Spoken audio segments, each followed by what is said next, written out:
For those of you who may not know me, my name is Steve Cochran. I have the privileges of serving as the superintendent of the Princeton Public Schools, and I have the privilege tonight of thanking all of you for being here.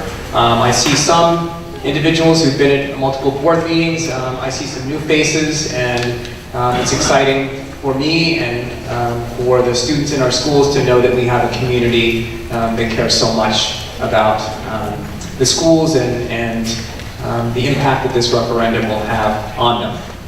I want to begin tonight with a little bit of a confession. I actively avoided becoming a superintendent. I was really happy as an assistant superintendent, and I dealt with teachers and kids and families and learning, and I looked at the superintendents, and all they dealt with was buildings and budgets. I've been in this role for 4.5 years now, and certainly in the last few years, as we've looked closely at our enrollment growth and the needs of our kids, I have come to realize that buildings and space can have a huge impact on the quality of learning, the quality of life, the connection to families. And so that's part of what I want to be able to share with you tonight, is this idea that, yes, we're expanding space, and we need to, and I'll talk through that, but we're also attempting to really enhance learning and connection, and goals that we have been working on for years here at the Princeton Public Schools.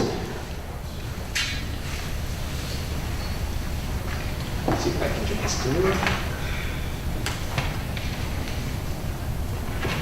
Kurt, are you still with me? Yep, I'm here. Let's see what you do. I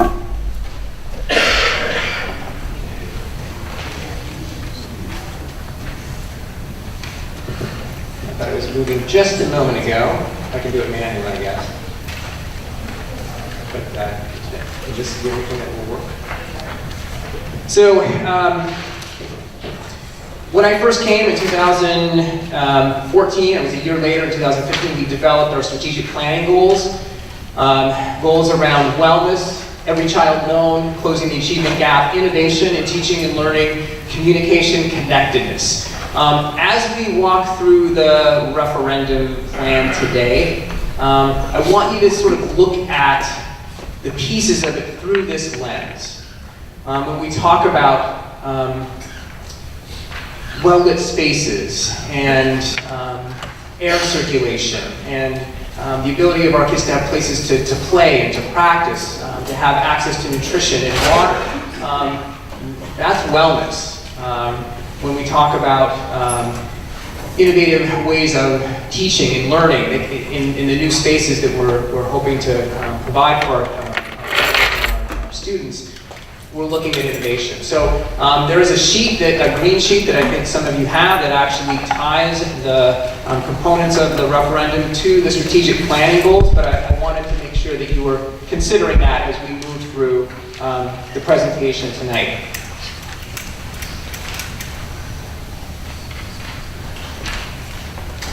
I promise I'll get better at this.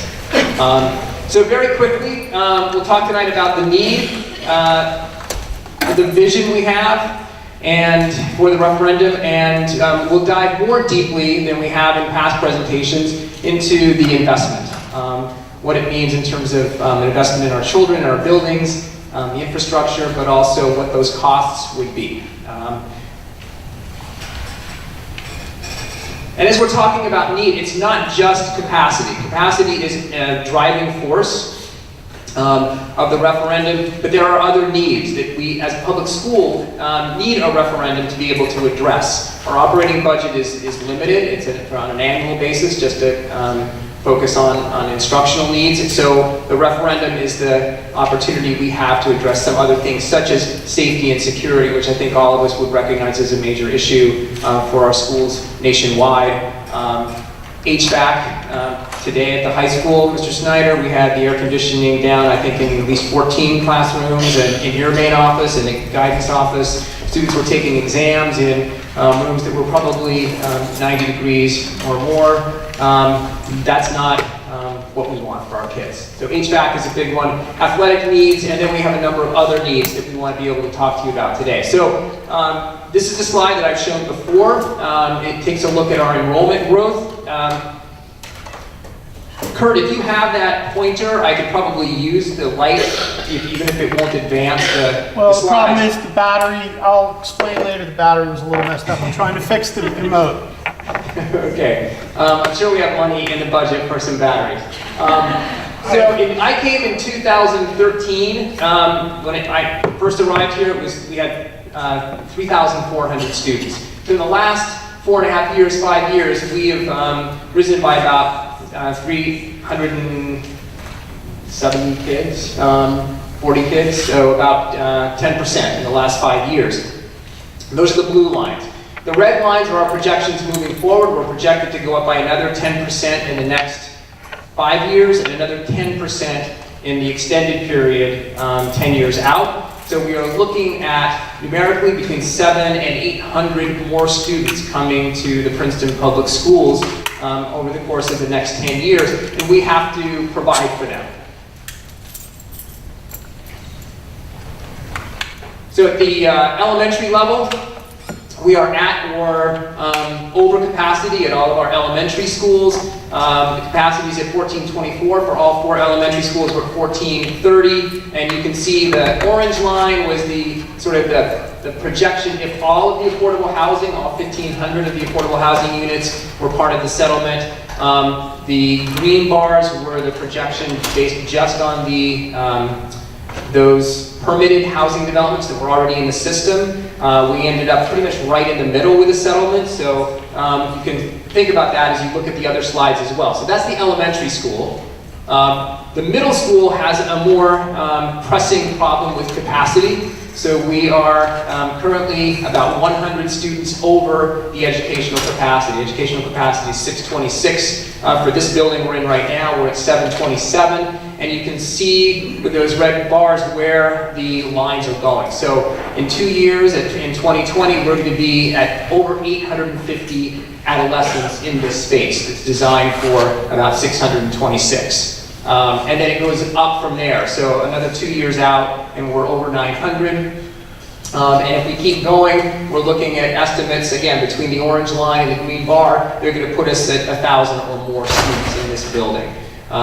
We need to do something soon for the students and teachers who will be occupying this particular space.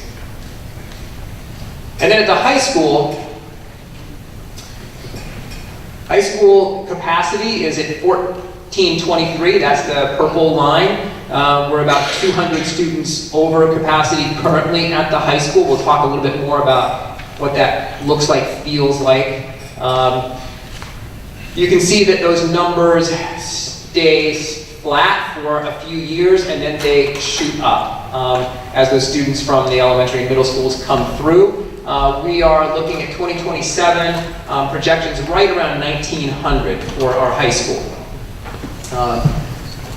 So that's the enrollment data that we have right now based on our most recent projections, and we will continue to revise those. So it may be that our demographer will take a look at our June numbers and make some adjustments as we go through. And we've been doing various iterations of our demographic studies as we get new numbers so that they are more refined and accurate.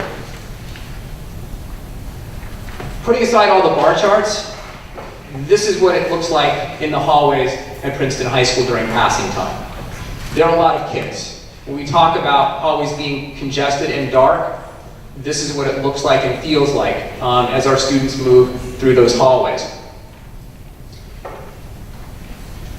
So how have we been dealing with the capacity challenge at Princeton High School? I actually have our high school principal, Mr. Snyder, here, so Gary, feel free to jump in if you'd like at any point.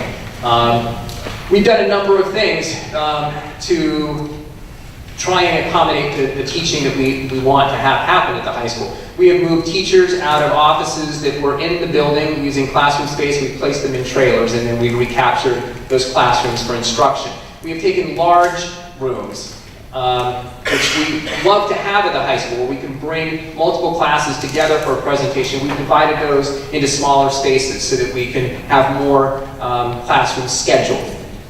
So we've done that. We've limited our electives. We don't have an elective in robotics that our kids would love to have, or psychology, which they've asked for, or food science. We have limited our science offerings, and so we have not been able to offer our students as much because we need to make sure that they receive their required courses in English and math and world language, science, social studies.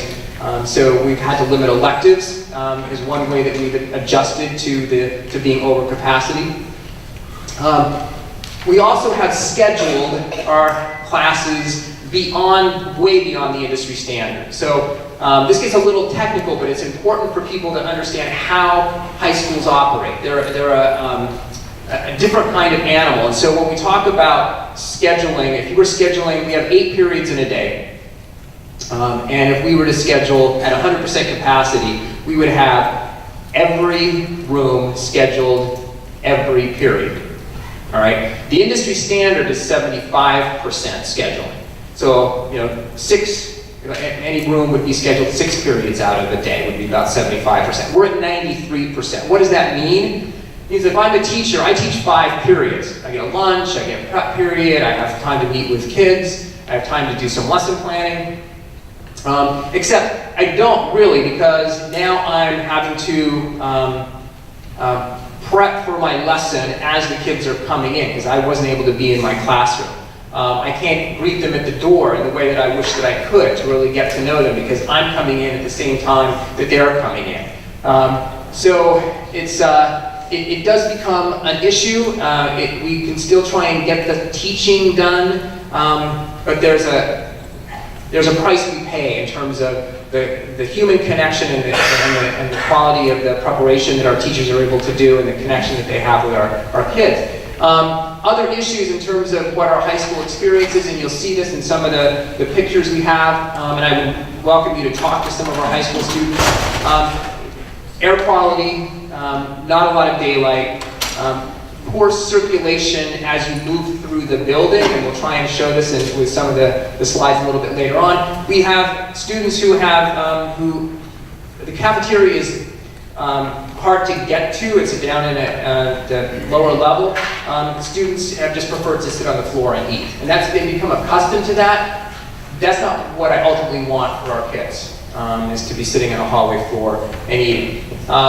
So those are some of the current issues. With capacity where it is right now, those issues would be significantly compounded if you imagined 300 more students in the school. So critical implications if we don't build additional space. At the elementary school, class sizes will go up. 25 to 30. We already are maxed out in most of our buildings in terms of available space for teaching. We may have to bring in temporary trailers. Trailers are not cheap. Never really quite understood this, but in every district I've been in, when we've had trailers that are about this price, it's about $400,000 to get them and get them situated and with lighting and heating and air conditioning and all the things that they need, and then we have to pay $45,000 to $50,000 a year to rent them. So trailers, and they're only temporary. We can only do them for a few years. The Department of Education doesn't allow them as a permanent solution for space problems that involve students. We can keep them forever if we just have adults in them, but when it comes to kids, we're limited in what we can do. Possible redistricting of elementary students if our numbers were continuing to go up. At the middle school, a lot of the same issues. Class sizes might be even greater. We might be forced to cut some of the exploratory programs that are at the heart of what we want our middle school students to be doing. This should be an opportunity, a time in their lives when they get to try stuff. I heard Mr. Burr speak to the 5th graders at CP today. His message to them was, try everything. Try everything. So we want our kids to do robotics and coding and shop and business and those kinds of things. And those are the things that the exploratories, the classes, the experiences we might have to limit if we need those spaces to teach more students the required English, math, social studies, etc. Again, temporary trailers with the same problems. At the high school, class sizes would also go up, elective offerings would be limited. It becomes a little more critical at the high school because we have specific requirements for our students to take certain kinds of classes. So we might be looking at split sessions, staggered sessions, where half the students come in the morning and then go home, and then we have another group that comes in the afternoon and stays into the evening. So as I said, space is maybe the driving force behind what we're looking at in terms of the referendum, one of the biggest problems we have to solve, but it's not the only one. Safety and security remains on my mind every single day. Those of you who were here when we went through the swatting episodes a few years back know that feeling of getting a call that something is happening. And we've watched in the nation in recent months with shootings and really some tragic things happening. We want our schools to be warm and welcoming. We also want them to be secure. We currently don't have the structures in place to provide that at any of our buildings. So that becomes a really important thing for us as well in terms of and even just looking not only at the entryways, but the doors that we have in the classrooms are not always easy to be locked from the outside. So if there's an intruder there, that becomes a problem. We might have to replace the hardware on those doors. Those are expensive things to do when you have hundreds of doors in a school district. So we look to the referendum to be able to do that. Fire suppression at PHS is up to code for those newer sections that we built, but PHS was built in 1927, so there are older sections of the building that don't have the fire suppression that we would want to have throughout the building. HVAC, if any of you were in the schools today that didn't have air conditioning, you've experienced what goes on. It can be incredibly stifling as the heat builds up, as the CO2 builds up in any kind of classroom. So we are looking to have AC in all of our classrooms, in our cafeterias, in the gym at the high school. We want to have a response to power outages. We had a number of those since I've been here with various storms. We want to be able to set up the electric in our buildings so that we can plug in generators. So that's part of what's in the referendum as well. Athletic. We have probably, of the 1,600 students at the high school, 800, maybe half, are involved in varsity or junior varsity sports. Same thing at the middle school. Those of you who are still active in athletic, if you think back to your high school and middle school years, those are important times. That relationship with your coach, with your teammates, the ability to be active athletically, it builds character. It's an important part of the learning. So we don't see athletics as an add-on. We see it as part of the fundamental education of what our students should be getting in the Princeton public schools. And we're limited in our ability to provide that. So right now, we don't have enough space currently. We haven't for years had enough space for all of our teams to practice. So we might have our middle school field hockey players on the same half of the field with our freshman field hockey players. It's way too many young women on a limited space. It becomes a problem. We have only one turf field, so when we get lots of rain and the field becomes unusable, not only can't we practice on it and the practice gets put off, but games get canceled and then they have to be rescheduled and those games bump out practices. So we have, because of weather-related issues with our fields, we lose days and days of practice and play time. By turfing our fields, we're able to, there's not that weather-related issue. So we can play on them while it's raining, we can play on them immediately after that. So there is an advantage to turfing. I wish we could build more fields. That would be ideal for us. Wrestling and fencing. I think the fencers, they practice in the cafeteria. All right, so that's not really the space where they're designed to be using epées and foils. And there are lots of other activities that happen in the cafeteria, so they're bumped every once in a while. They don't have a defined space, but they've been doing really well. This is a relatively new team. They've been doing well. Our wrestlers have been without space for a long time. A couple years ago, we had to actually bus our middle school wrestlers over to Cranberry in order to practice over there. So we want to be able to find some spaces that they can call their own. It's the right thing for us to do. No access to water or bathrooms on the one field we do have turfed in the track. We bring porta potties out there, but there's no water for our kids. So those are some things that we just feel like if we're going to do this right and have an opportunity, those are important necessities to have. Some other things: roof replacement, asbestos abatement. I think it's almost $2.7 million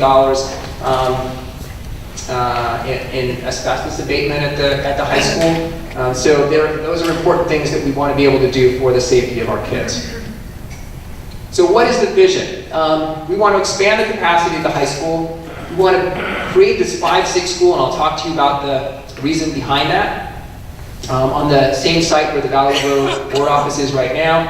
Relocate the Valley Road administration, transportation, maintenance, and facilities folks. Do the security and HVAC upgrades, the athletic enhancements, and then a few other things. So I'll talk through each of those, beginning with the PHS expansion. So here's our hope. We're looking to expand the high school to a capacity of about 2,000, assuming the standard 75% capacity scheduling rate. Okay? If we were to go to 85% capacity, which is stretching it, we could do 2,100, but we're shooting for 2,000, which we think is well within the parameters projected by our demographer. When our architects came in January, they toured our building and our site at the high school. They came back to us and said, you basically have two choices. You can do an external expansion, add one more wing. We've had how many wings added over the course of the last 4 or 5 maybe. You can add another wing. It will take up parking, and you then have to build more parking, and it will only affect the people who use that wing, but won't affect the rest of the school. Or we noticed that you have these unused spaces within the building that you want, and you won't have to do anything to mar the iconic exterior of this beautiful high school. But you've got some courtyards, some hallway spaces, the fitness area. We can put a second floor over that. Like, there's some things that we can do internally to expand space and to transform. Thank you so much. The interior of the high school. So we're looking at 22 additional schedulable spaces. That's a new word we sort of learned this year, is schedulable. So those rooms are large enough for a regular class. Then we also have around 25 small group areas spread throughout the building. We're looking at 54,000 square feet of new space. And we're looking at renovating about 2/3 of the total building. So the current high school is 320,000 square feet, and we are looking at being able to touch 200,000 of it in terms of renovations to bring that building up to the standards that we would have for our kids and the kind of learning that we want our students to experience. So here's a shot of the interior of the high school. As I said, built in 1927, it's already over capacity. You can see how narrow the hallways are. How many of you actually walked through the high school? Wow, that's great. So I'd say more than half of you. If you haven't, we can try and arrange tours so you can actually see the space. Sorry to confess this, I still get a little lost sometimes when I walk into the high school. Sort of stairs in places you wouldn't expect, and you pop up somewhere where you weren't thinking you would. Limited daylight. The quarters are used for, as I said, for eating, for socializing, and also for learning, and I'll show you a picture of that. You have long travel times, which makes it more difficult to get to the cafeteria and other places. So what do we want to do? I want you to pay attention to these white spaces here. These are courtyards. Those of you who have walked to the high school probably have not even noticed these, because they're interior, teachers have their blinds pulled. You're not seeing the courtyards, you're not getting the light from the courtyards, but this is a lot of space right here. And there's something that our architects thought that we could do with that space. So what they actually are imagining is taking a courtyard like this, putting a glass roof over it, and then creating space within the interior of the high school. And we actually can look at 3 levels, a ground level, a first floor, and a second floor possibility of space for those courtyards. So the architects actually have a sort of a 3-step design process for the high school. They want to use one courtyard to build a heart of the building, a space that when you walk in is open and inviting, and where learning can take place and activities can take place. Right now when you walk into the building, you kind of walk into a wall and then you can go sort of right or sort of straight or to the office, but there's not like a clear, open, welcoming entry to that high school. So we're looking at a heart, we're looking at creating, here are the other 2 courtyards, one here, one here. A collaborative hub, a true media center. So right now, the media center is over here. It's the old auditorium at the high school. It's not in the center of the school where libraries belong, where students and teachers can access electronic learning, hard copies of books, where they can meet and collaborate.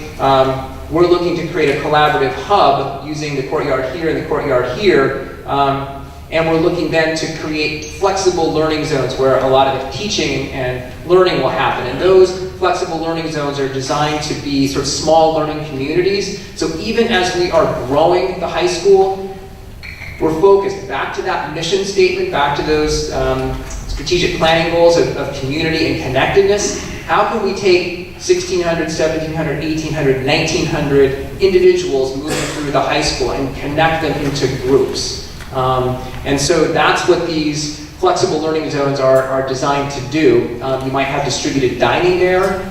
So instead of having to go just to the cafeteria, there might be a place where you can eat, socialize as you're learning and talking with your teachers, with your students, your classmates. So breaking down the scale of the school, building community, and then distribute educators throughout.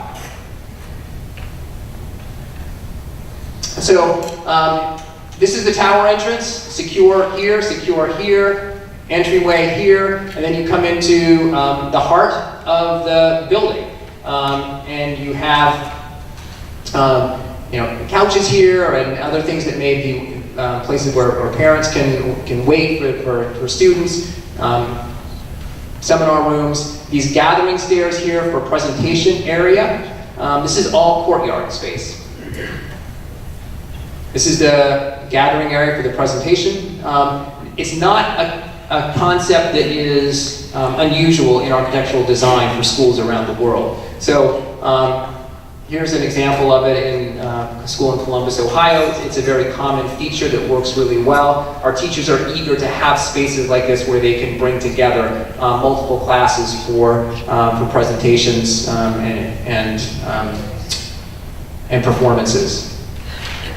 You have then a second floor where you have a terrace that looks down onto this place where you might have computers set up for students where they can socialize, learn. Seminar rooms can be there as well. And then you have step 2, the collaborative hub, the media center. This is a multi-tiered media center with a variety of things on it. So yes, it's going to be all the book materials that we currently have in the library, but it's also going to provide electronic resources and design labs. It's going to connect to, here's some collaborative spaces up here, some seminar rooms here, connected to informal learning, food tech, to the dining hall, the dining area. So it's in the center of the building and connected to all of the flexible learning zones around it. Here's a design lab at another school, another high school, public high school. We don't have a robotics class yet. We do something at the middle school with robotics, but we don't have the counterpart yet at the high school, something that we should have for our kids. It's just one idea of what we could do with this kind of space that would be the right thing for our students. Collaborative hub at Milan High School in Michigan. You can see classroom space over here, gathering area here. It's a hub of the school. Now we turn to the flexible learning zones. And again, building community, distributed dining, they will be connected to the collaborative hub, all of them. We're also looking at creating a sort of a flexible learning zone in this old library here. Why are they so important to us? This is the PHS current hallway. I took this picture myself a few days ago. So what do you see here? This is not passing time. This is not the picture that I showed at the beginning where kids are all moving and trying to get from one class to the next.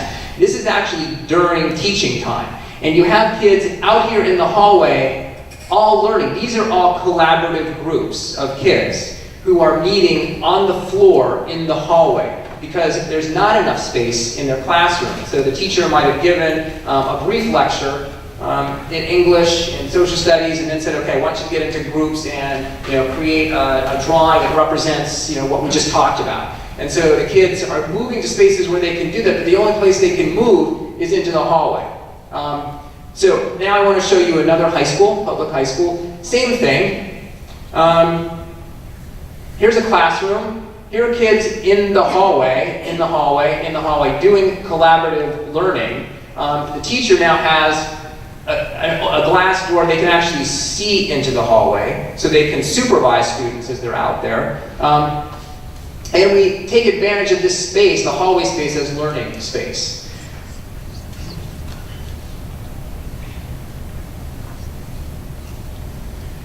That's part of the vision for the school. If we're going to build this space, we want to do it right. And it's important that we allow the space to adapt to our learning goals. So I just want to take a minute and talk about how are we teaching now? How are we teaching and how is it different than maybe when you and I went to school?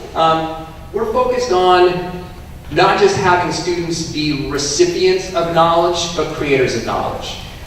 Schools were designed 100 years ago to put kids in rows and have the teacher stand at the front and lecture, and they were recipients of knowledge. Now we're asking kids to create knowledge, to collaborate with each other, to apply knowledge. And that means they have to get up out of their chairs. They have to work with other people. They have to be able to have spaces where they can build things and create. So that's what we're striving to do. That's what our teachers want to be able to do. You saw it in the picture of the hallway. They're already sending the kids out in the hallway. Here, find a space to create something. We want to just have our spaces align with what we've been doing already. So I want to actually show this to you more graphically in terms of what flexible learning really looks like. This is the traditional egg carton design that's been around for 100 years in America. That's what I was describing before. Teachers at the front of the room, and typically it's set up so that the windows are on one side, so the light comes over the left-hand shoulder because they're expecting kids to all be sitting with their little their blue books or whatever, writing. That was the design, and we just sort of stuck with it. So what can we do to take this traditional hallway with boxes on either side that we have at the high school and that most schools actually have, and make something different with the same space that provides the learning, the flexible learning that we're hoping for. So I'll walk you through this. The first thing is that we're going to take out the furniture.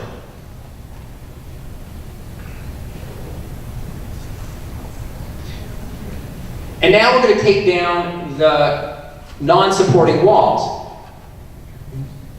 But we're going to put walls back. This is not an open space concept. This is a flexible learning concept. The walls come back up, but they're positioned in such a way that they can actually move and allow teachers to change the shape and space of their teaching setting to match what they want students to be doing.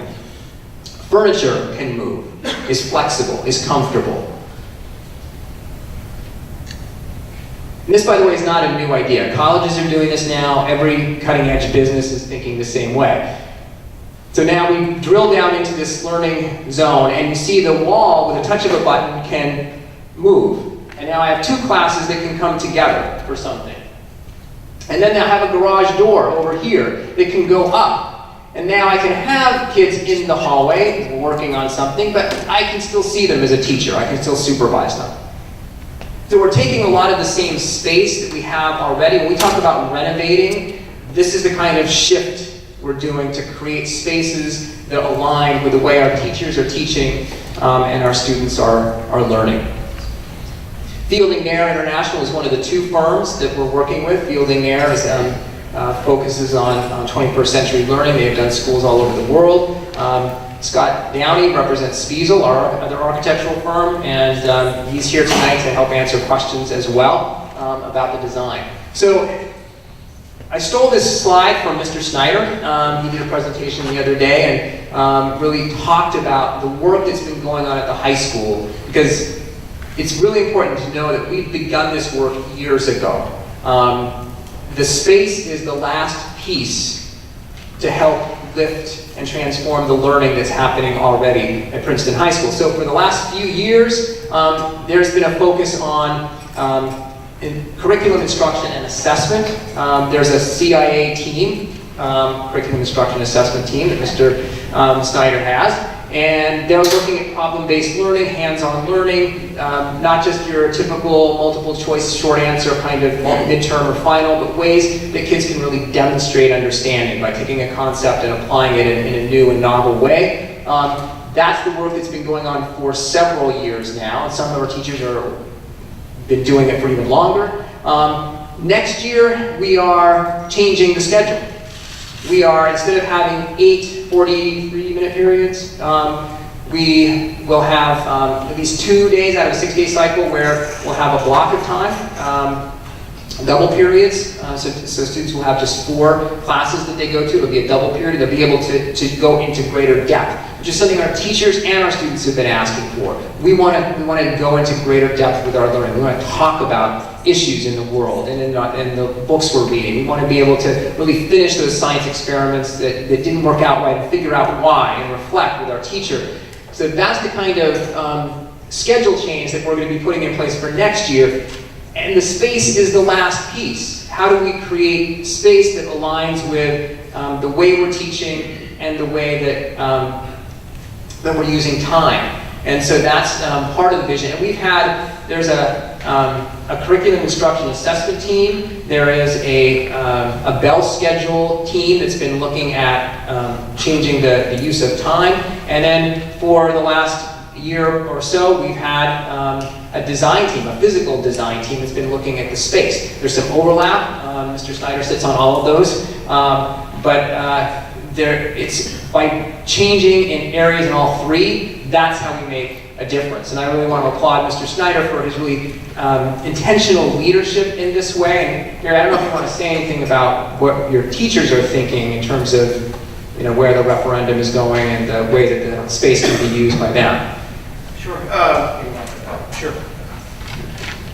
As Steve has said, we've been doing a lot of work, and we've grounded ourselves in the educational research as well, so we're not just making things up, and it's not just our opinions. We've been doing a lot of reading, a lot of exploring, talking to other schools, talking to curriculum experts like Heidi Hayes-Jacobs and others to bring these concepts together, because they do just naturally become intertwined.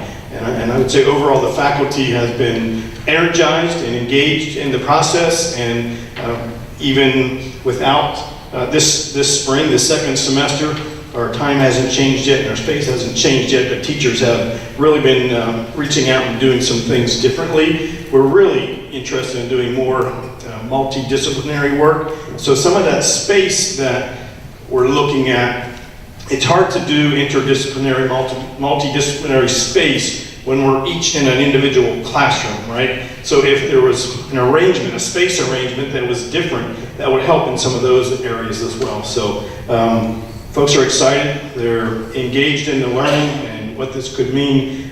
We end up using the cliche about 21st century teaching and learning, but it does mean these things. And it is what we are asking students to do, that it's more student-centered and less looking like this, with the teacher standing in front talking at students. Thank you, Mr. Snyder. Turning to the 5-6 school. So in thinking about this concept, and as someone who was an elementary principal and a middle school principal, I'm particularly excited about this one. I taught 5th grade. I looked at it both practically and in a student-centered way. I think we talked about why this makes sense for our kids and for our district. So from a practical standpoint, taking the 5th grade out of the elementary schools and the 6th grade out of JW and putting them together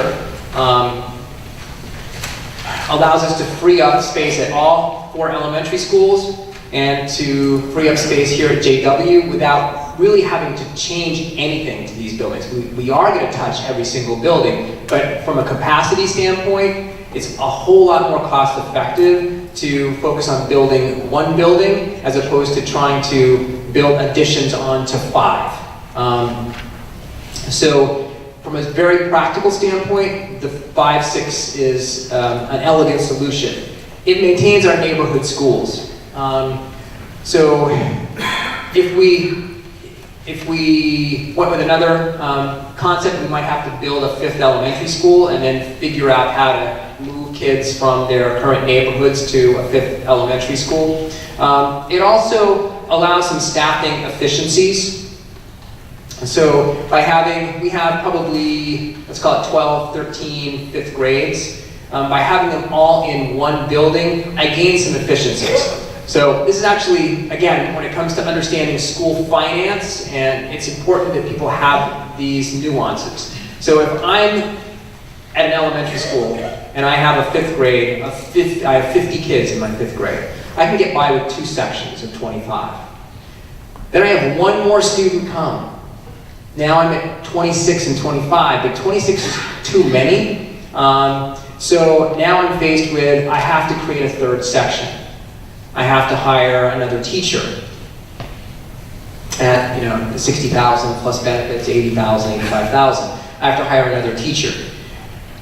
If I have all my 5th grades together, I just take that one student and put them in another class. I can spread out my numbers more evenly and be more efficient. We face this every year with our current setup.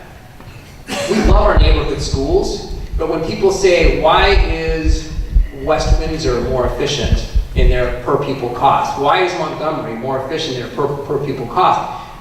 Take a look at how they organize students. So they might have a K through 2 building where everybody comes to the same building, and then they might have a 3-4 building, or a 5-6. So there's an efficiency with that design, but there's also a price that you pay. And we value our neighborhood schools in the sense of community and family that we have here in Princeton. So just, again, some things to think about. So there is a practical benefit, but then for me, what's most exciting is this on the student-centered side. The 5-6, the 5th and 6th graders, they're at a unique age. They're just a little bit too advanced for elementary, but they're not always quite ready for all the things that happen in middle school. So this is an opportunity to kind of extend the nurturance. It becomes an upper elementary, extend the nurturance of the elementary school, but still have these opportunities for exploration and independence that you would expect at a middle school. It's a nice way to bring it together. Developmentally, 5th and 6th graders are very much in sync. Physically, they're kind of in the same place. Socially, emotionally, you don't see as many incidents of bullying in a 5-6 school with older kids, maybe picking on younger ones. They can do a lot of activities across grade levels. The playgrounds tend to be very peaceful. Hallways, the same way. Teachers in a 5-6 school are focused on the same sets of skills. You have a huge variety of skills K through 5 in terms of teaching reading or math. The kids are at very different places. Kids in 5th and 6th grade, they're often in the same place, so there can be common projects, and the focus of professional development for teachers can be really enriching because the whole school is focused on the same kinds of learning skills. The 5-6 allows all children to experience JW, connect with each other before JW in the high school. Once again, that desire to build connection even as we grow. Rather than having some people have suggested, well, why don't you just build another, do a 5-8 middle school, another 5-8 middle school, but then we'd be sending our elementary school kids into 2 separate pathways and they would not see each other until they got to high school. We'd be dividing the community even more. The 5-6 school, a potential downside, we have to be balanced in our view of this and be intentional about how we address it, is we're adding additional transitions. So now we have a transition for grades 4 to 5 and grades 6 to 7.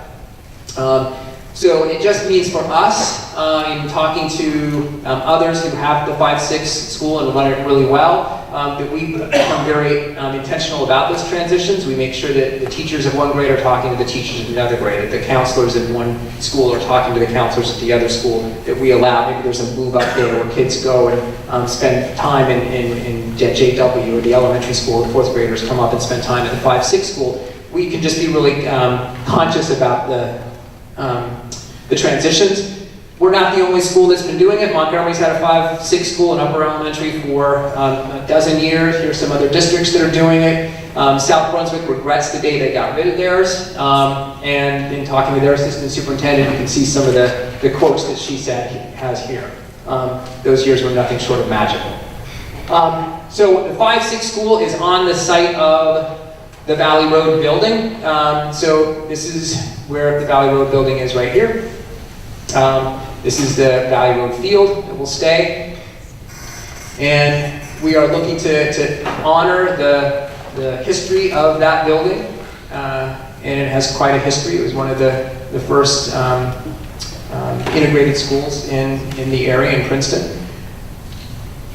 So we're looking to, as I said, keep the athletic field. Here's where we're laying out the elementary school. We're going to have parents and visitor drop off here on the Valley Road side, and then our buses will enter on Dio and come out on Witherspoon, and kids taking the bus will be dropped off here. They'll come in the entrance in the back, and then there'll be a main entrance in the front.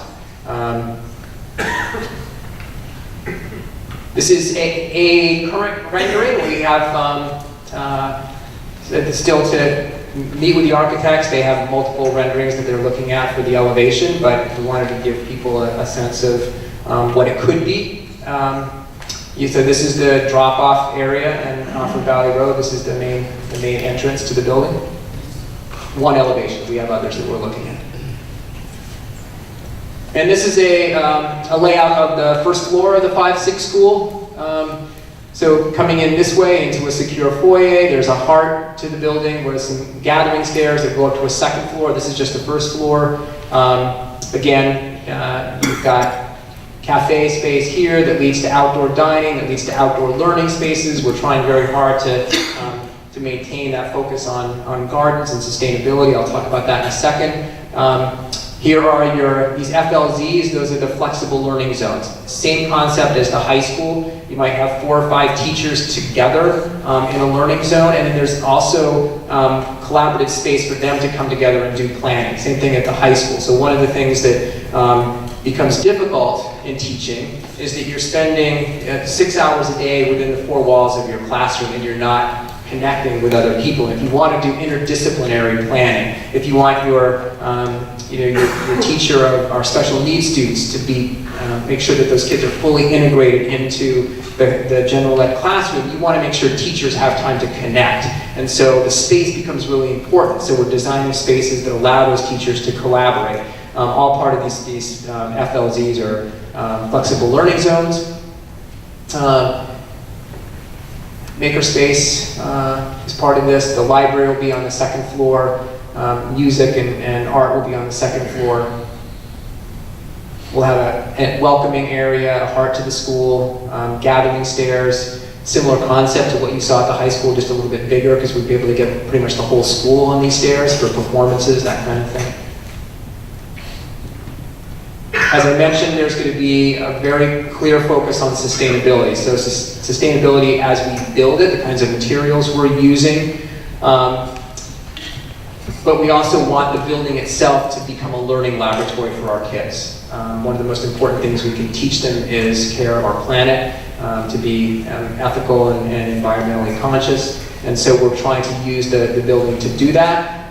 We're using LEED standards, which are the standards for sustainable design. We're using WELL standards, which look at individuals in terms of their access to nutrition and to exercise and to clean air and natural light and nature, those kinds of things. Solar We're looking at having our generating as much energy as we possibly can within the building, the gardens, rain collection, which we can then reuse. And then this idea of a green touchscreen that would be in the lobby of the school, where it would show energy use in real time, so students can kind of see how the energy is being used and how much solar energy is being generated in real time, and become much more conscious of their carbon footprint and their desire to live in a sustainable world. The other really important component that we're excited about with the 5-6 school is this idea of a community school. This value is one that's deep-seated in Princeton, the idea that we have community partners who support our students and our families and the learning that takes place here. So we want to create in the 5-6 school something that celebrates that and makes it very intentional. Almost, and I have the quote here, that the 5-6 school will sort of bookend the public library, so on Witherspoon Street. We've got the public library that is a place that people go to and that supports children and families, and then now you have the 5-6 school on the other end, and people can walk to the 5-6 school. And the idea of a community school is that we're supporting our students academically, we're supporting them physically, we're supporting them mentally and emotionally. Academically, it may mean that the school is open later, that we have reading nights in the library or on the weekend. We have gym nights where the families can come and use the gym. We have activities, learning activities that may take place on the weekends or even in the summer time to help close the achievement gap. So there's this academic piece where maybe we have tutors from the community who are in our building and in our schools and working with our parents and working with our teachers and students. We're looking at the physical wellness of our kids. A third of our students in one of our schools have never had a dental examination. We can help with that. We just create space in the health wing where we have volunteer dentists who can come in and provide that for them. Same with mental health services. It's very hard for many of our families to go out and seek that mental health support, but if we have space in the building that we can share, and we have counselors who we know and work with, they can come in and provide some of those services. So this idea of a community school is one that we're very excited about. A community school is typically run in concert with people from the community, so the principal would meet with parent leaders and community leaders, and there would be kind of discussion about how the school is being run. We're excited about this possibility with a 5-6 school on the location, at the Valley Road location. So what else does the referendum include? I'll go through this slide and then we'll talk about the investment piece, the cost piece. Safety and security, so main entrances at all 6 buildings will be reconfigured to be welcoming and secure. We're going to add control doors to restrict access at a couple of our buildings where it tends to be more of an issue. You press a button and the door will automatically close and portion off the building. Additional fire suppression at PHS, so fire suppression, as I said at the outset, is not in some of the older portions of the building, so we want to be able to add that. Connector, and so we are doing some work at JW, connecting the C and the E wing, so right now that's open. It becomes a security issue and a bad weather issue because people have to walk outside to get from one wing to the next. HVAC upgrades, AC in all the classrooms, the cafeterias, the PHS gym. I mentioned the hookup of generators, some other electrical upgrades. We're going to be turfing the Valley Road field that's next to the 5-6 school.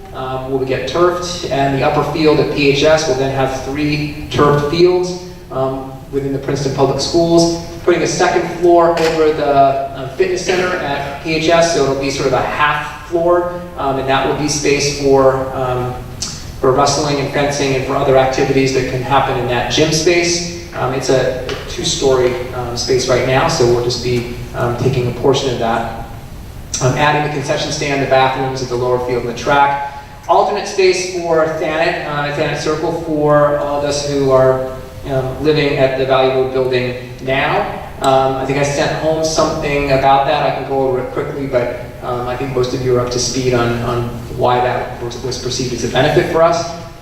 Replacing some roofs at PHS. Oh yeah, we want to do the library, the old library, the space that's over here. Those of you who have children who've been through JW, you know that this space it's not accessible, it's not easily used, but it is space that I think we can reconfigure and help to make a really great space for the students here at JW, and then some acoustical upgrades at the JW cafeteria out here in the commons area.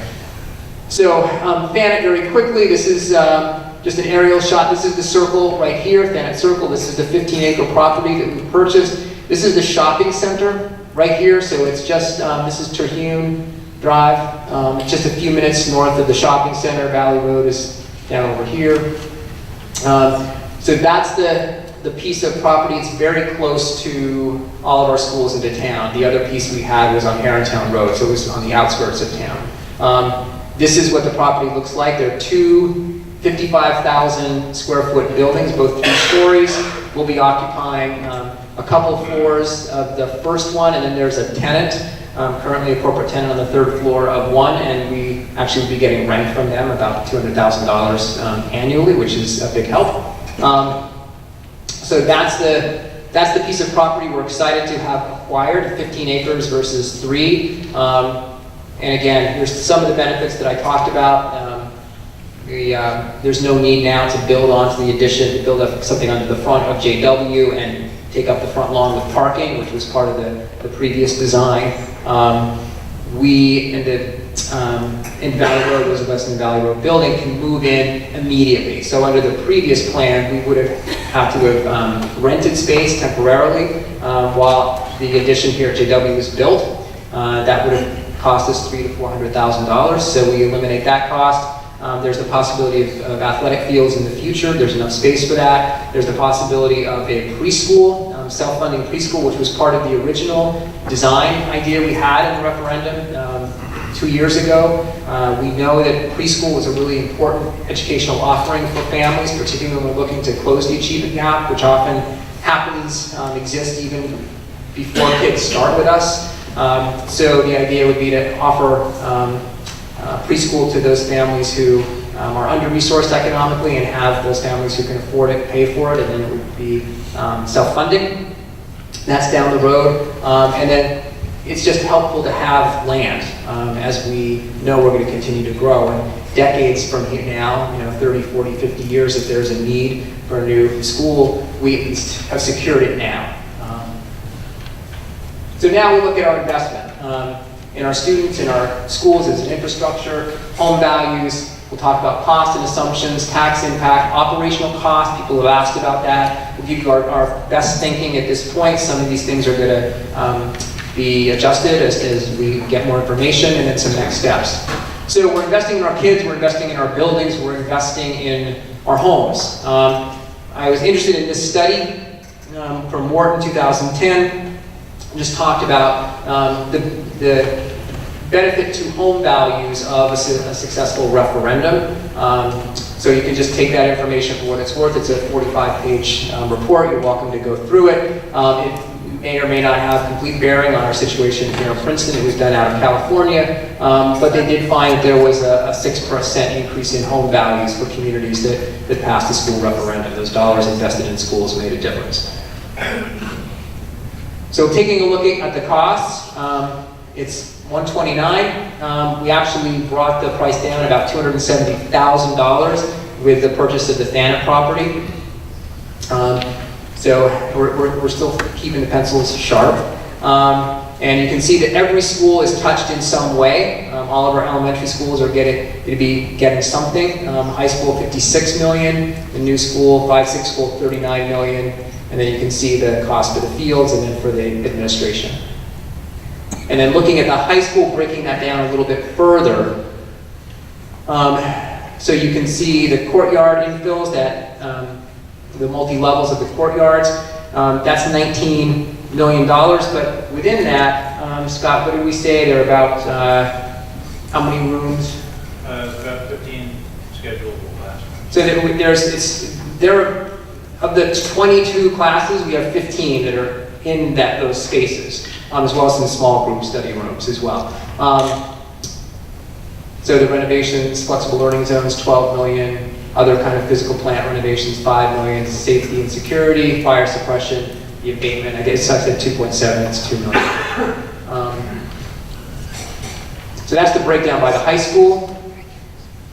looking again at the full cost of all the projects, just looking at it a different way, the safety and security across the district, 5 million, HVAC across the district, just under 12 million, athletics, 11.6, total renovation new, including all these things, 101. One of the nice things that we are able to do with this project, since we're going to be having to be into the schools, open up the walls, be on the roofs, is able to add some energy efficiencies that don't cost us anything. So it's through what's called an ESIP. This is separate from the referendum. It's the Energy Savings Improvement Plan.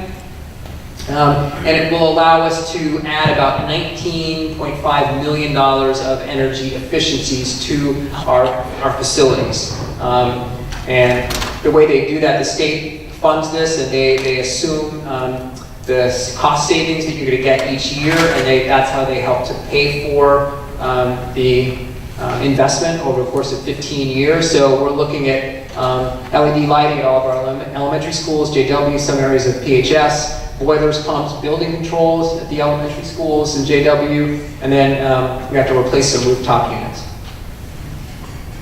All right, so understanding the cost. This is an important slide, and I want to take just a few minutes to go through this because there's some assumptions that it's important that people understand, because they're saying 129 million just feels like a lot of money, and I get that.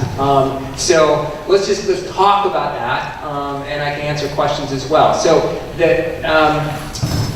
the architects don't budget in present day dollars. Construction takes place over a series of years, 1, 2, 3 years. So it makes sense to budget for sort of mid-construction. So they anticipate inflation. That's in this budgeted amount. So there's like a 3% anticipated inflation. That's about $4 million.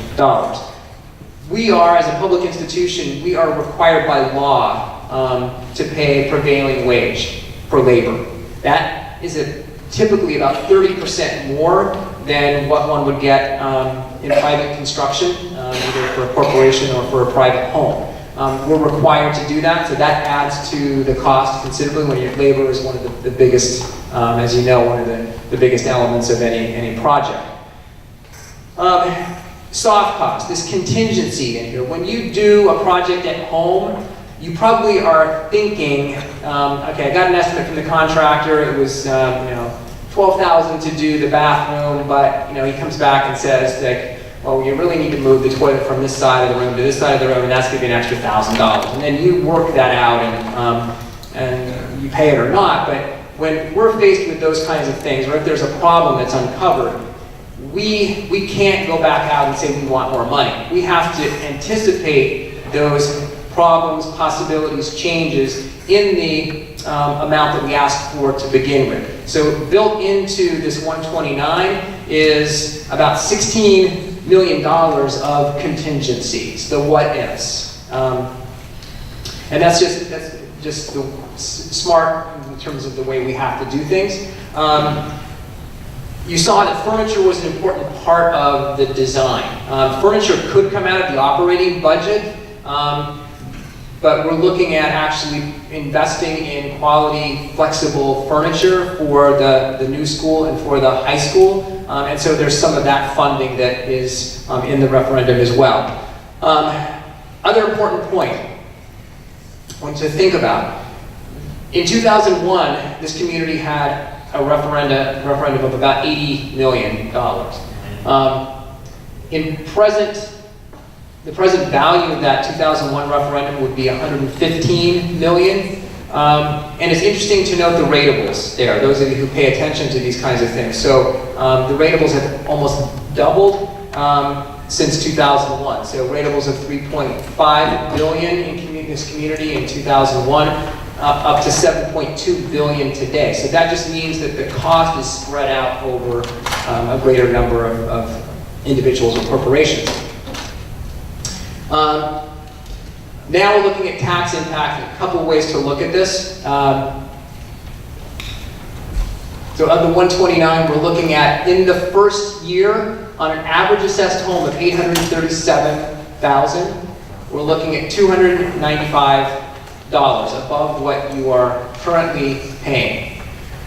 that is annual, that's not cumulative. So the following year, it's $294. It's not 295 plus 294. It's just 295 year one, then 294 additional year two. It jumps up to 692 year three. I'll show you that graphically in a second, and maybe Scott can help me explain why that is. And then it falls to 220 in year four, and then you'll see in the graph that I show you how it comes down over time. A couple things to think about. We do multiple issuances of bonds, so we don't take the 129 all at once because, as I said, the construction takes place over time. So there's probably 3 issuances of bonds over the course of 3 years. We have very conservative estimates on interest rates. So that first issuance in 2019, I think will be at 4.25% is what our financial advisors assume the interest rate would be, trying to really, that's how, like maybe a full basis point higher than what it is right now. And the second issuance will be at 4.75, the third issuance will be at 5.1. So we are really trying to be conservative in the way we're planning as we move forward. Hopefully the interest rates will be lower than that, and those will be reflected then in a reduction in the tax impact for all of us. Another really important point to share. The state gives us money back in debt relief for new construction and for renovation. They give back about 10% for new construction. That would be the new 5-6 school. They give 40% back for what they determine to be renovation related to learning spaces. And so we're anticipating about $20 million in debt relief coming from the state. So we do not have that exact number yet. So when we get that, the DOE, Department of Education, is still reviewing. When we get that actual number, we'll go ahead and revise our charts and our information and send that out to people. But we're looking at about $20 million coming to us from the state. Here is a graphic representation of this idea of tax impact. And I'll try and walk you through this. So this is, in blue, is our existing debt. It's what's left from that 2001 $80 million referendum. This is what's left. And you can see we're sort of paying at 5.7 million 2019, 2020, 2021, 22, and then in 2023 we pay it off. It drops significantly. All right. This is where we're looking at having the new debt come in 2020. All right, so we may actually take the bonds, sell the bonds in 2018-19, the initial issuance, but it won't affect taxes until the following year. So we're looking at, this is the additional impact. So when we talk about that 295, this is aggregate for the community, but for you as an individual, if you have an average assessed home of 837,000, it would be the 295. This would be the 294. This is that year where it goes up to 692. This is not the way it works with our mortgages, right? Mortgage is the same amount every month, but that's not the way the state requirements work. They force us to pay a whole lot of principal up front. And so we have this 1 year where it's a little bit high, higher than the others. And then it drops down, so this is the 220. It drops even more, comes back up, but probably it doesn't come back above that sort of $300 level for an average assessed home, and then it continues to fall. At this point, this is when it falls below the current level of debt. Does that make sense? So we're still paying for, the debt still exists, but it's below the level at which you're paying now. There was a sheet that we handed out, maybe it was the blue one, that does look at the tax impact a little bit differently. It looks at it in the amount of additional tax impact per $100,000. So I think in years 1 and 2, it was about $35 per 100,000. So you can look at some of those numbers as well, and we'll try and get more information out to people as we move through this. So one of the things we've been looking at and people have asked about are some of the operational costs. So there's this sense of, okay, you're going to build this new school, you're going to do all these changes, and then there's going to be all these additional operating costs that are going to drive up our taxes. And so I want to have an honest conversation about this. We actually have been really transparent about this from the beginning, where we have identified that there will be an additional operating expenses for the new school when that opens in 2020. We don't have to hire new 5th and 6th grade teachers. We already have them. We're just bringing them over from the elementary school and from the middle school. But we do need a principal and a custodian and a counselor and a child study team and a music teacher and an art teacher and a media specialist. And so there are about 22 staff members that we've determined we probably need for a new school at a cost of about $1.5 million in staffing. Most of our costs are staffing costs in the school. I don't know the energy cost yet of what that 5-6 school will be, because it's going to be LEED certified, energy efficient. My dream would be net zero. I don't think we'll make it quite like that, but we're not sure exactly what the energy costs will be, but once we get that estimate, we'll factor that in as well. The state does allow a waiver to go above the 2% cap for the opening of a new school. There are very specific reasons that you can go above the 2% cap, and the 2% cap is that cap on the tax levy. So the tax levy, I forget what it is exactly, it's probably about $77 million in Princeton. So we can go up 2%, so that's like 1.5, $1.6 million.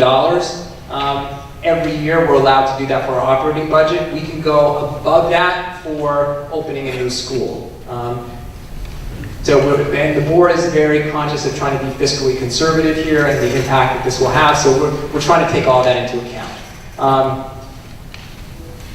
Operational impact for the space at PHS. So, as I mentioned at the outset, we have 54,000 square feet of new space. We have to clean it. Right, this is just a really practical thing. There's a ratio of about 17,000 to 20,000 square feet of space for each custodian. So we're estimating 3 custodians, additional custodians, to clean the additional space at a cost of $135,000 salary and benefits. Energy costs based on current usage. Once again, we're going to be putting in some efficiencies. So these numbers may come down, but based on current usage at the high school, we're looking at $112,000 for the additional space to heat, light, etc.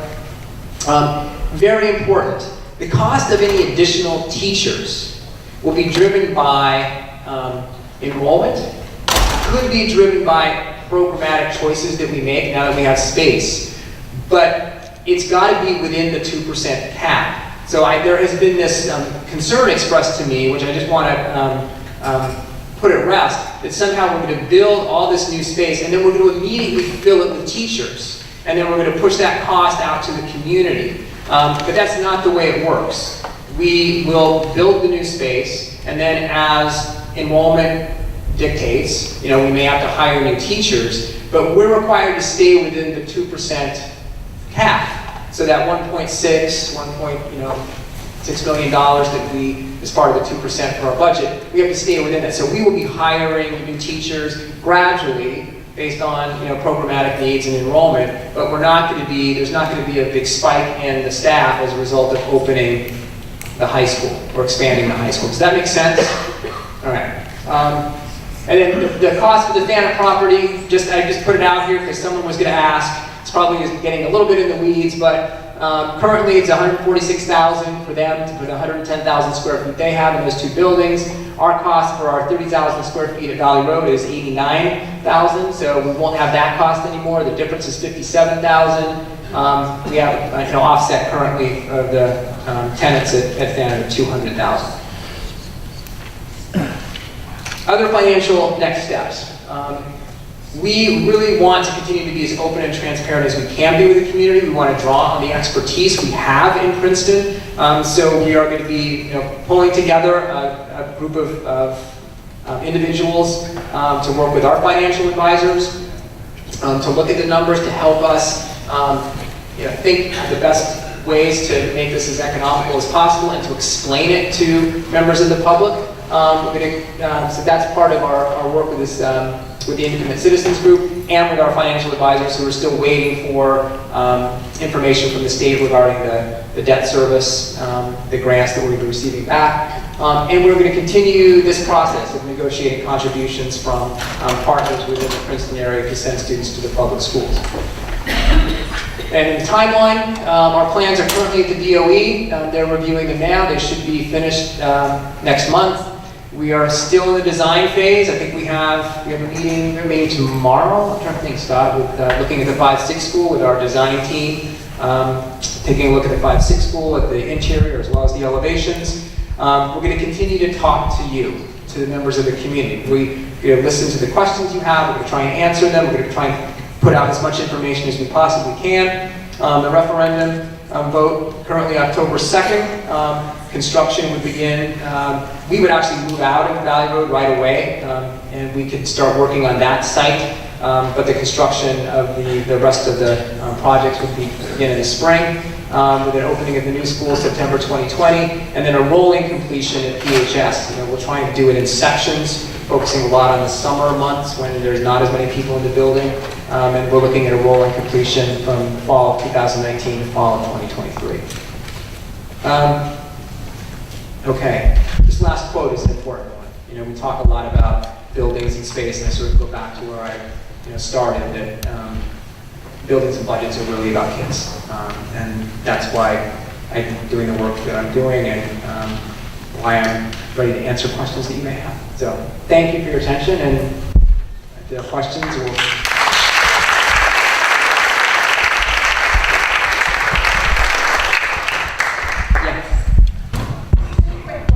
Yes, ma'am. How many public high schools in New Jersey have turf fields?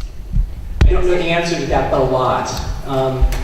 Yeah. Kids have been marching for years of mud and rain, and it seems to me that they will survive those now. Second question. I live at the corner of Parentown and Magnus. This is rhetorical. When was it you were planning to disclose to residents what your plans were for the Herringtown property? I can't add 2 square feet to my property without going to hearings, architectural drawings, etc.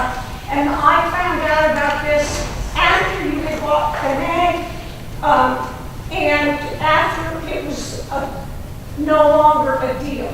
But when was that going to be disclosed to us? Well, we have to go through the planning board for that. Remember that we were buying on contingency. So we put out an offer, and then the offer is contingent upon the passage of the referendum on October 2nd. So there really was, we didn't purchase the property. We just had an agreement that sort of like buying on contingency. So there was still lots of time for us to be able to go through planning board and to do what we needed to do to inform the neighbors. It happened very quickly in terms of the turnaround time when the Thanet property became available. I'm sorry, you didn't answer her question. You didn't answer her question. She asked, when was the earliest possible time you could have notified us about the intent to buy the Thanet property? The Thanet property? Yeah, that was the question. Oh, no, she was talking about Harrington. So, when was the earliest you could have notified us? we did notify the community on the absolute earliest possible date we could have, which was when we actually had a signed agreement. We were working with our lawyers, our attorneys for land purchase. I wanted to be able to send a message out right away that we were looking at the Thanet property, and they said, Steve, you can't do that. You just can't say, we really want this property, because they could raise the price on you, all sorts of things could happen. So we were told, you have to wait until you have a signed agreement. Sir, when I signed it, I pressed send on the message that I'd already written. So it was within minutes. There was already a site plan for that property from the current owner, by the way. And I've been to those site plan meetings. Okay. Yes. Hi, I'm Dr. Naomi Boco. I happen to be a child psychiatrist who's done evaluations at many schools in the area. And I believe while your intentions may be good, you haven't taken into account They're very different needs, they're very different types of students. And the studies, I don't know which studies you've looked at, but the high school teachers I asked about your flexible learning space started laughing, actually, from other districts. An example in medicine of studies, a lot of times doctors are accused of cherry picking studies. I'm talking about studies that turn out well for them, Sure. for products. So the example of California, I don't think is very relevant right now in Princeton, New Jersey, because people are moving out of New Jersey because of the very high tax burden, both of state taxes and property taxes. And the very children you want to help that are coming from disadvantaged families are the type of child I was when I went to public school in New York City, which is the greatest success story in the world of taking all different kinds of children, from many different parents, came from many different countries with very poor English, and enabling them to become a success story. So I really would be happy to be part of your team, but I really am aghast at some of the things you presented. Thank you, Doctor. Yes, sir. Hi, Josh Vinder. I have so many questions and issues with your proposal. I don't really want to take up everyone's time with all my notes, but so I'm an architect, practice here in town. I've worked on K-12 schools easily for over 18 years now, and 24 years. And I just, so much of what you're doing here seems to be, I would say thoughtful, but at the same time, greedy, I think. And I think I'm sorry, what was the word you used? greedy. I think there's a significant amount of irresponsibility, that's going on here. And, I think that, to start, I guess, with that circle, I think that it's irresponsible that you're taking on looking at those buildings when you don't take care of the buildings that you've had already. You let Valley Road deteriorate, disintegrate, when you could have easily taken on the 3 through 5 building, 5 years ago, and then you wouldn't be as stressed in some of the spaces right now. And so I find it odd that the approach you're taking. And then the last time that we as a community approved a bond, it was 80 or 90 million, and then you approved another 10 million. Just with the school board voting, you tacked that on because you said you were allowed to, and you didn't come back to the voters for that additional $10 million. And I think, I was not here then, but I believe we did That's come not, back out. that doesn't mean, just because it's not you, doesn't mean it's not. I don't think we can do, I think we can spend $10 million without voter approval. Well, but in the end, we were still left with a high school auditorium that had no chairs. Okay, and I think that this kind of irresponsibility, I don't know that you've shown me or anyone in the community that you're able to take on a project like you're talking about it with clear sort of responsibility. And you put a contingency on it, and I understand that. I'm an architect, I understood everything you said. But then you also said that escalation was 3%, right? Escalation, since they announced the tariffs on steel a couple months back, have been far closer to 8% in New Jersey. And especially with, when you're talking about union labor. And so you're, automatically I see that you're taking on more than you can really chew. And the people who are going to suffer is the taxpayers. Okay, we're going to be the ones who are going to have to absorb your overruns. And I think that a more modest set of projects should be established, and I think that you could do it well within that more modest budget. I appreciate your comments. Just please know that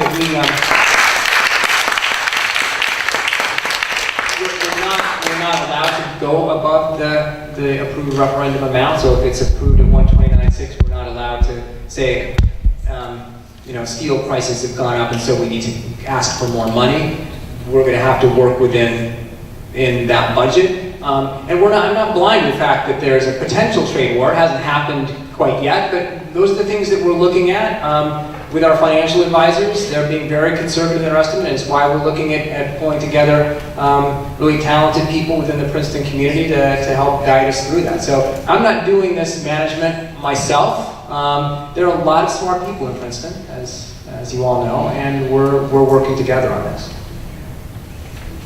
I was wondering, is the agreement with Cranberry, is that now final? It seems that a lot of this is the high school and depends on that we have to take Cranberry. And according to the article the other day in the package, we are spending more per student than Cranberry is paying. Plus, what part of this debt service will fall on Cranberry? It just seems to me without Cranberry, So we actually had a robust debate about that at the last board meeting, and I'm happy to talk to you more about this afterwards. We did approve that agreement after looking at it very carefully in terms of the economic analysis and the benefit to both districts. So Cranberry pays their fair share of the tuition at close to over $17,000 per student. They don't pay for transportation. They don't pay for out-of-district placements. That's our responsibility. So that's not included in the per-pupil comparisons that people want to make. Cranberry pays interest on the debt service. They're not allowed to pay for principal. No municipality can own property in another municipality. So same thing with the school district. We can't own capital in another school district. So they pay what they legally can, and the money that they provide for us supports our operating budget to a great degree. So if we did not have the millions of dollars that we get from Cranberry, we would be forced to make significant cuts in staff. Yes? I would suggest that as you go forward and believe in transparency, that virtually everything that you need a website, this needs to be on the website. I noticed there's no real sites. I'm sorry, I'm not a teacher, but points off for that. I really think there's a lot of claims about, particularly on the financial side. I think it's going to be very important. Everybody's going to say, don't say anything to anybody because somebody might complain ahead of time. But what you're feeling is last minute, and with all due respect, you've been here for a few years. Those of us who've been here for 40 years are advising you, if you really want to be transparent, there should be a website right now. Everybody should know about it. If there is, we don't know about it. And I just don't understand the demographics, with all due respect. And those should be broken down with current residents. You talked about partners. I'm trying to be open-minded. I don't know if charter school's in there or not. I don't know if the Institute, Princeton, Cranberry. None of those numbers are broken down. So we do have a website. Okay. It's called Referendum Information. It's on the main page of the website if you click there. What website? The school website. Okay, well, Yeah. what school? What school? Which school? That's the website? Well, that's an email address, but the Princeton Public School website. Okay. Yes. Got it. We don't know this. If you want to give me your email I'm information, one person. we're developing lists of community members. Everybody's interested. Yep. So it should be out, it should be The out. demographic report is there. It's not cited, it's, Okay. I mean, I don't know what's on there, but what I saw tonight, I I wouldn't understand. get an A for it. Yeah. So, Quick questions about some of the numbers. I was a little bit confused about. Can't hear you. I was a little bit confused about the capacity of PHS. You indicated that capacity is 1423. And you said that capacity for 400 more students was going to be created by renovations. You also said that capacity would be 2,000. So 1423 plus 400 is 1823. Did I miss something or? if we wanted to build for 600 more students, we would be asking for a whole lot more funding to do that. So we are looking at capacity of 2,000, and we think that we can meet the needs of our students with that. So I'm just trying to follow the numbers. So capacity is now 1423, and you're adding capacity for 600 students. It was a scheduling, it was 93% currently going to 75%, which is the national standard. I understand. I'm just trying to understand, is the additional capacity made up by adjustments to the percentage efficiency capacity? Just because the numbers were there on one side, it's hard to get my head around it. You follow what I'm asking? Scott, did you want to jump in on this with your capacity? Yeah, I don't recall the 400 reference, but when the project's done, the capacity can increase. It's 400. Yeah, no, I heard about it. There's another question. Yeah. You indicated that 54,000 square feet of new space was going to be created. I'm trying to understand, there were no numbers that I could find here that explain that, or in the plans that are available on file in the fire office space that translate how the 54,000 square feet results in the expanded capacity. So the new square footage, the 54,000 new square feet, consists of a couple of different things. The infills of the courtyards, which happens at 3 different floors. We're also building second floor addition within the existing fitness center, so it doesn't expand the footprint of the building, but it happens within the large volume. And there are also 2 small additions that happen to add a second story to small first story areas around the building. So there are actually several components that make up that 54,000. That part I understood from looking at the plans and looking at the illustrations tonight. What I didn't understand is what the 54,000 square feet consists of. For example, in the courtyard spaces that are recaptured, it seems like a lot of that space is also being used for circulation. So I heard the term net schedulable spaces, and what's missing, I think, will help explain a lot of this, is a spreadsheet that essentially says, this is how many square feet we have today, and this is how it's used, this is what we're doing, and this is what's going to result. Because the information that's there, it's hard to look at the plans and see the functions that are being assigned to them and say, how does this increase result in net new classroom space? Because increasing capacity to the tune of 400 or 600 students, to my mind, sounds like we're creating a lot of instructional space, or else we couldn't be increasing capacity. But we're not increasing the footprint of the building, we're capturing the courtyards. The courtyard spaces, like I said, a lot of that space is used in circulation. So it's hard to... We're also capturing all of space. Yeah, the courtyards are adding circulation, as well as instructional space, both flexible and designated classroom areas, as well as small group instruction. There are also other areas for different functions. That's also allowing us to take some corridor space in areas of the building and use it more effectively, as well as classroom space that currently is in one configuration being renovated to another configuration. So the net result is the additional classrooms that were indicated. Right. Now, you had asked for a table. We certainly could prepare one and put it on the website. We have a count of the number of rooms that are there now, the number of rooms that are proposed, and so forth. Right, what you explained just now makes perfect sense, but it's hard to get your head wrapped around the numbers because it's not clear what these spaces are actually used. Just to clarify, I think the slide said an additional 400 students was what the slide said. So we have 1,600 now, so it would be an additional 400, but it would be capacity of 75% and for 2,000 students. Yes, in the back. Yeah. I attended Princeton High School during the time that Princeton Plainsboro was a sending district. We had almost 2,000 students in the early 70s. My class, 1973, had 474 students in a building that was less than 2/3 the size of the building today. So what I would like to understand, because we have this tendency in this era that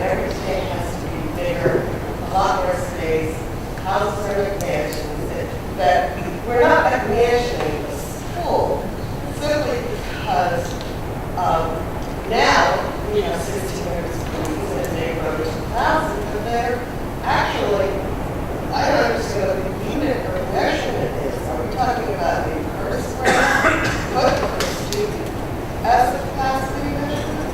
Are we using student classroom size as a capacity measurement? It's not really revealed in the numbers, but in the comparative data, capacity has certainly fluctuated with perhaps our appetite for space. So, can you tell me how that's... Yeah, yes, we can. Scott, you want to do that? I'm happy to share. So the capacity of the school, let's start with the 1423 figure you saw, which is the existing capacity. So capacity is consideration of a number of factors. One, the target class size, okay? Two, the periods throughout the day that a class can be scheduled, the utilization rate as was discussed. So when you look at that and you look at the existing building based on those parameters, that's where that 1423 comes from. There are obviously a lot of factors that influence capacity. You know, educationally between the 70s and today, there are differences. So there are a lot of classes that are taught at smaller class size because of the nature of the coursework and so forth. If you put a smaller class in a classroom, you obviously lower the capacity of that space. So capacity changes based on how the school is programmed, the courses that take place in those classrooms, the class size, and the various other factors. And that's how it's calculated. We look at the class size, we look at the spaces, we look at the schedule, and that's where those capacity numbers come from. Well, could you actually give us your formulas that you use for the different pieces? Because I think that would be helpful. When you look at the high school, it had a very small library, you know, 2 small classes at a time then. Now libraries have changed in terms of the numbers of books they're storing versus computer terminals that they are getting access to. So you have these varying spatial needs. However, now we have a media center library, which is 10 times the size of what the library had been. And it's going to have be for paper. So I think I would like to know, really what those numbers are that you're using for capacity, because it seems it's driving a lot of the space planning. And the other thing I'd like to, since we can't do that right now, is to say that this building right here, 40 or 50 years ago, was built as a learning community school. The learning communities are not, it's like actually, this comes back around. And this building was built when the 2 systems, borough and township, merged to hold, at that time, all of the elementary school needs. The pods were considered to be the learning pods. They were open, and the floor space on the first floor was intended to, and the whole thing was carpeted everywhere. Had movable furniture and the like. Well, through time, it didn't take long. It was shown that a lot of the teaching methodologies were working for either that age group or the demographics, as well as the individual student needs. And this was also tried through the high school. And the concept was abandoned. Mr. Snyder made notes in the history that there were learning communities at the high school, and boy, did that run a lot. Anyway, I know exactly what I'm talking about. So one of the concerns is whether the learning that's coming from this will address our greatest needs, and whether the physical plan is being driven by proven sort of results that psychiatrists just mentioned that addresses many different learning needs, not just what was learned from our previous community learning community experience, to maintain themselves in this free open space that then suddenly becomes so information driven, and my partner says, wild, that it wasn't a situation that really helped students. It looks great, and a couple of examples that were on the website that I signed in February, January, where there were some of the big schools. There was a school, there was another school, there was a big school. It's like everyone's going out and saying, that's not what this school system is. We're all over the place. All over the world, we have a lot of practice. So let me take a shot at kind of zeroing in on some of that. So there was this experiment in this country back in the 70s, and so, open schools. Great thing, right? The concept was you take teachers who teach in classrooms with kids, you're going to have them teach the same thing in the same way, you're just going to put them in a big open space. Well, as you can imagine, it was a complete failure, right? Who was surprised? Because that's basically what they did. They said, just, do what you're doing, but do it in this nice, big open space. That's not what we're talking about. So what is being proposed here is a much greater diversity of spaces and a range of spaces. So you saw the kids working in the hallway, right? We want to try and kind of unpack the classroom. So a classroom today is not the teacher standing in front talking to 30 kids. It's the teacher talking to a group, maybe doing a lecture at the beginning. Then you might have 5 or 6 kids working on a project. You might have one student working on an individual project who's working at a different pace than the rest of the classroom. So those types of things are all going on within the cell of that classroom.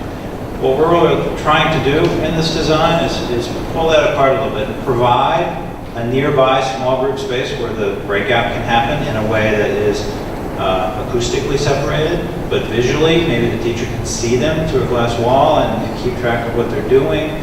But the acoustic is there, so it is not the open classroom where you can hear what everybody's saying, but it is space broken down in different ways with a variety of spaces, some of which have walls that can open to change, so you have 2 rooms that can combine into one. So you're building in a much greater range of space, and you're building in much greater flexibility so that that space can ebb and flow over time and allow for different teaching methods and allow for different learning methods from the students. So it is almost 180 degrees from, kind of the open classroom concept that was designed, in the sense that, these rooms are literally designed to be acoustic, to work acoustically, to support these different activities, furniture keys in with that and so forth. So it is very different in that sense. And it does respect and try to allow for the different needs of both students and teachers.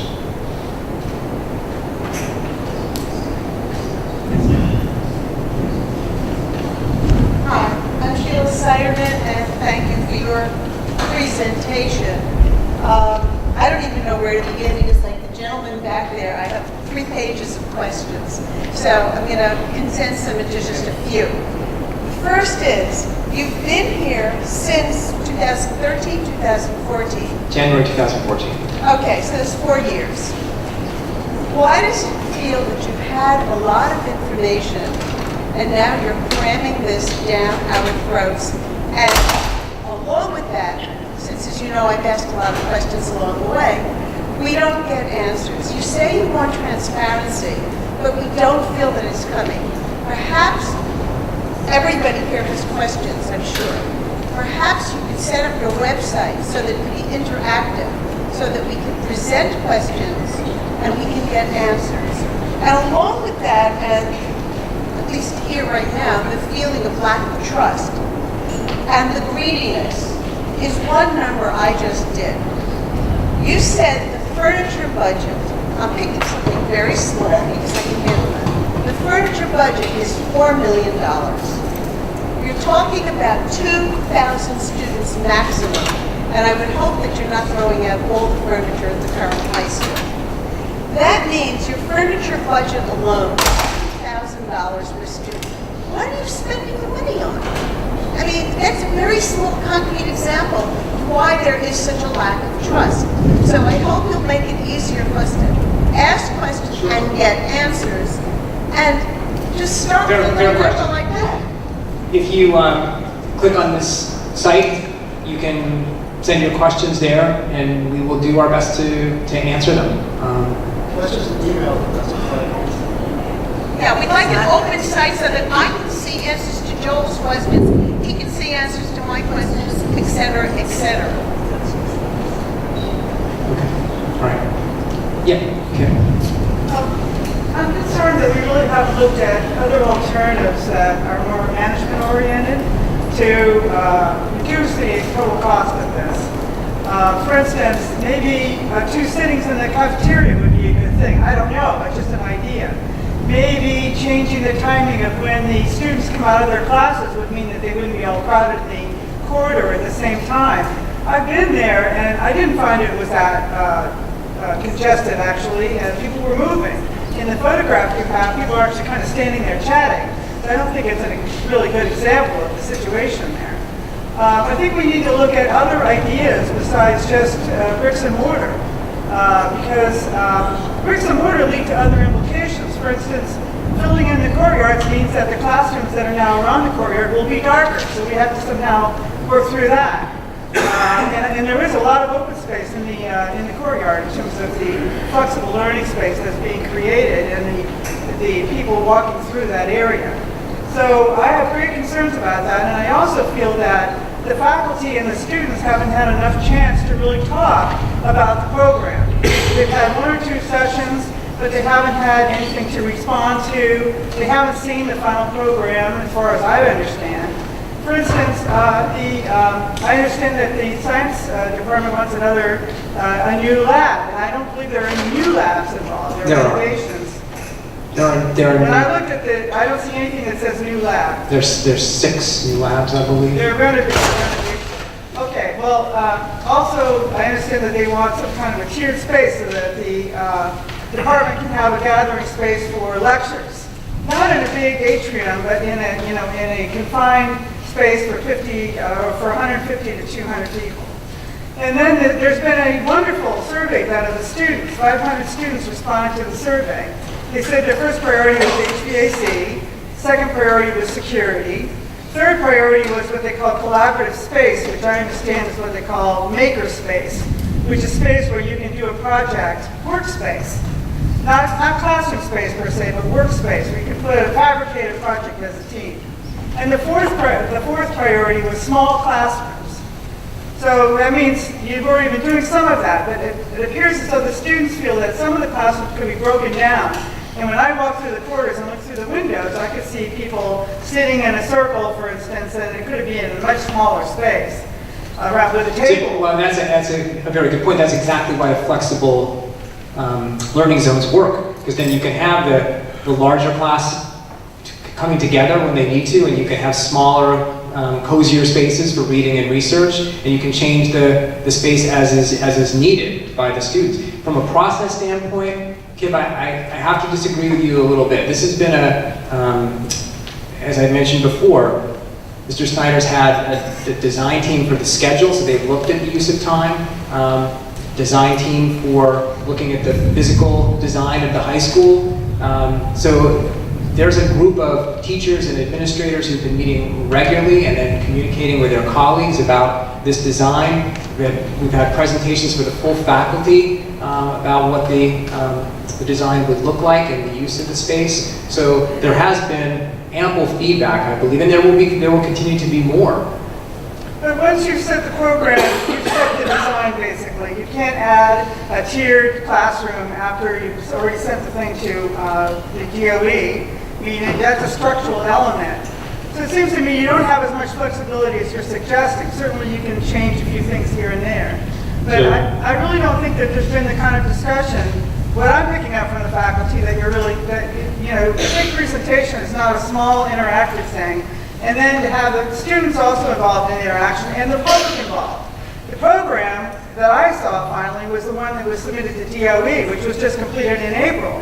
So it's not as though people have had this program and really reviewed it. So I do feel that we're extremely rushed and there's a lot more to think about, and I think we should be able to reduce the cost of this project. Well, so let's talk about the process so that everybody understands the process. It's the nature of the process with public schools. This is not just Princeton, but this is throughout New Jersey, that the submission that we have to make to the Department of Education comes very early in the process. These projects are not fully designed, they're not engineered, they're at a conceptual level, a schematic level, if you will, and that's the point at which that approval has to happen. And that approval has to be obtained prior to being able to go to the public. So there's a process that has to be played out here. The full design, the full engineering process, a lot of work, a lot of interaction is still yet to come.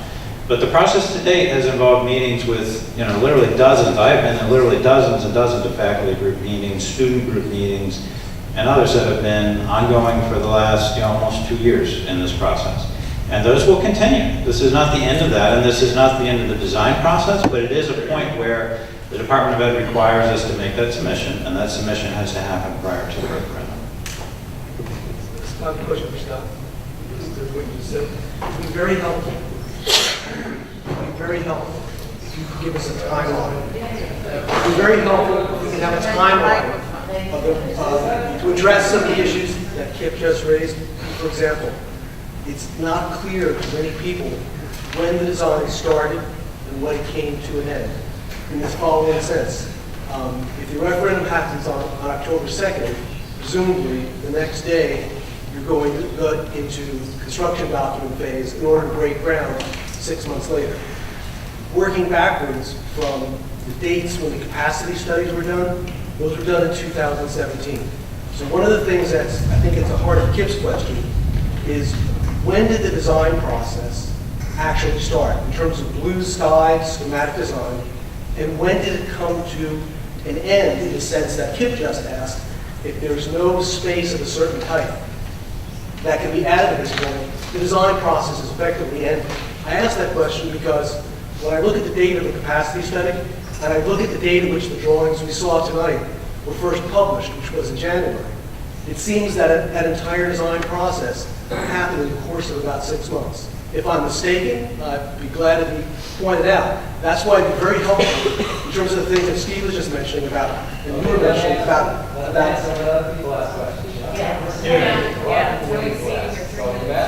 So just real quickly, the schedule. I'll touch on that so everybody understands that. So the design process has been ongoing for the better part of a year in earnest, in the sense that it has built over time.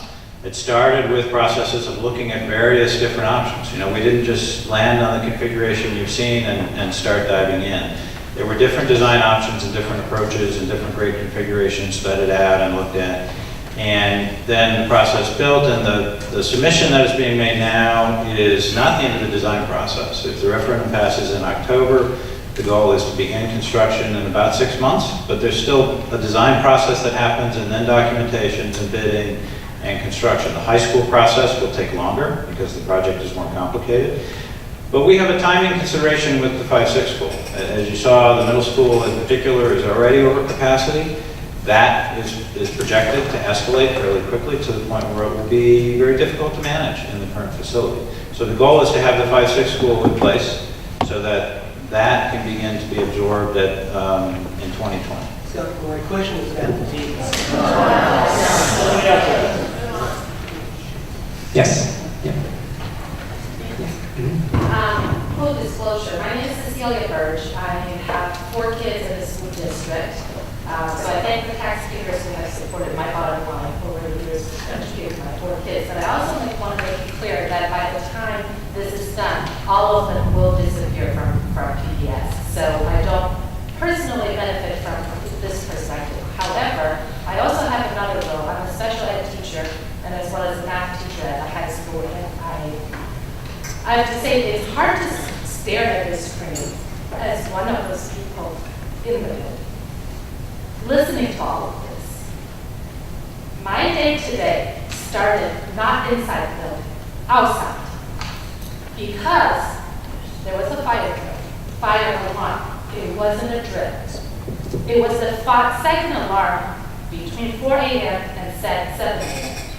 Finally, the alarm was over. I walked into the building. There was an email from Mr. Snyder saying that it's not guaranteed that is the last alarm. It is our first day of the final. And if the alarm comes up again, we will evacuate. The only reason is because the alarm is in trouble mode.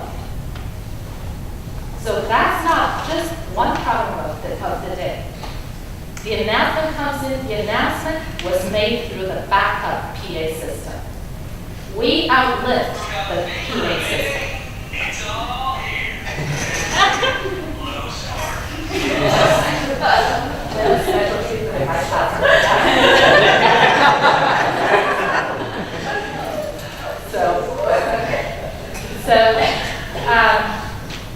But keep in mind, all of our kids are here. Yes, my kids will not be here anymore in a few years, but all of our kids will continue to be here. And I hope that my grandchildren will be here. In 95 degrees, they were taking their exams.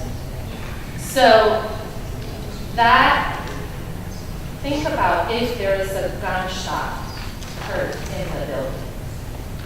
What happens if that backup PA system doesn't work?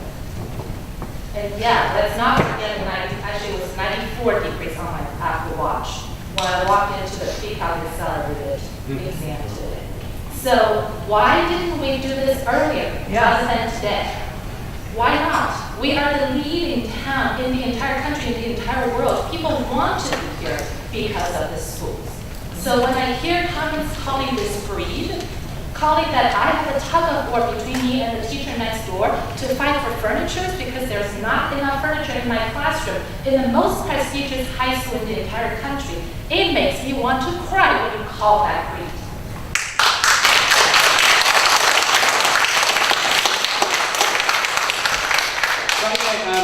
Go with one more question, and it's 9 o'clock.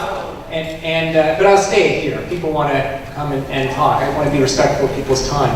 Sir, did you want to speak? Yeah. So, I'm going to try without a microphone. My name is Greg Friedel. I've sent 2 kids through school, 2 actually still in school, and they've had a fantastic education. So thank you to all the taxpayers who helped pay for that. My question is really about the high school. I think there's been a lot of questions about Carlsbad already, so we don't need to go there again. But my question is about how the disruption at the high school will be handled. I've worked in a building where there's construction. It's a nightmare.